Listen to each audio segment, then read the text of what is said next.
Hey folks, lately there has been a buzz on immigration forums. Are EB2-NIW cases getting hit with more RFEs these days? Is this just politics or is there something more real out there? Instead of guessing, let's get to the point. How can you avoid RFEs and get your EB2-NIW approved faster? Well, in this video, I'll explain what's causing the rise in RFEs, what USCIS is generally looking for, simple proven tips to stay ahead, and a lot more. So let's dive straight in. If you are new here, I'm Saiman Shetty. I know how hard it feels to be stuck with visa problems, and I've been there myself. After a long struggle, I finally got my green card through the EB1A route, despite not getting any H-1Bs. And that freedom changed my life, and now I have helped over 200 people achieve success with the EB1A and the EB2-NIW paths combined. And this channel is my way of sharing everything that I've learned, the real tips, the updates, and the hope you need to keep going. And if you are ready to take control of your future, hit that subscribe and tap the bell icon. Let's walk this path together. So, are RFEs really going up on EB2-NIW?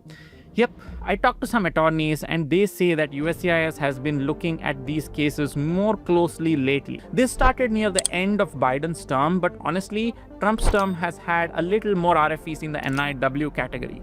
The good news though is that if your case is solid, you still have a great shot. So the RFEs are mainly meant for weaker cases where the officer probably doesn't understand what kind of field you are in, or your case is legitimately bad and probably needs to get an RFE.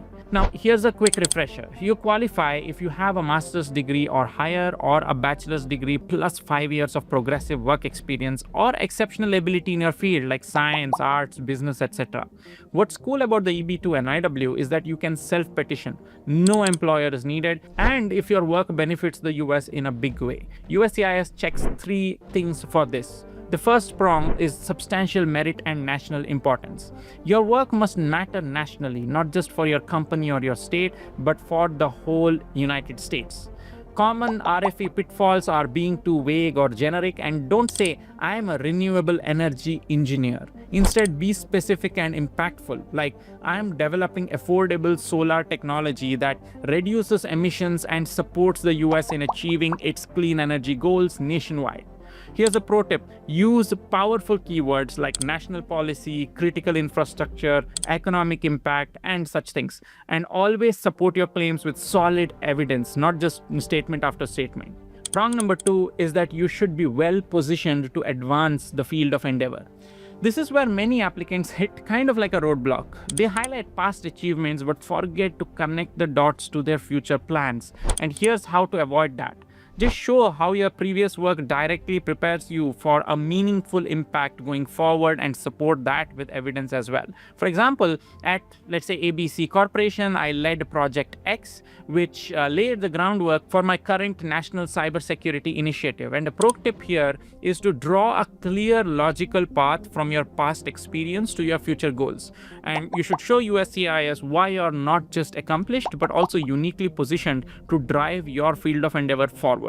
Prong number 3 is one big reason people can get an RFE, which is about proving that waiving labor certification for them benefits the US. And that is because they don't show enough proof that their work addresses an important national need out there.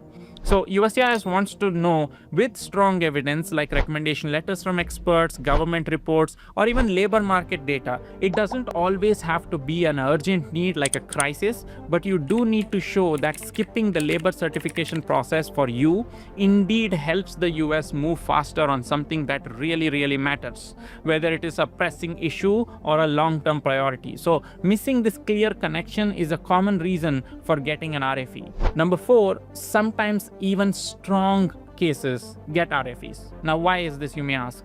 Sometimes officers just misread the evidence or miss the context completely. But the key is a strong, clear, well-organized response usually leads to an approval. So don't panic. Be clear, be factual, be strategic, and more importantly, be truthful and legitimate. Before you file, make sure that your profile is truly ready.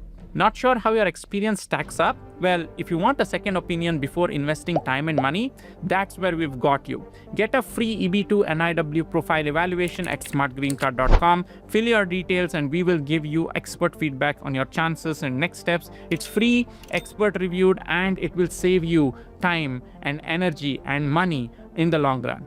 To wrap up, RFEs are on the rise, but with the right strategy, you can avoid them. And if you need help, don't go at it alone. Get your free evaluation today. Thanks for watching, folks, and drop your questions in the comments below. I read everyone and try to answer as many as I can. And until next time, stay focused, stay hopeful, and keep building your dream. See you in the next video.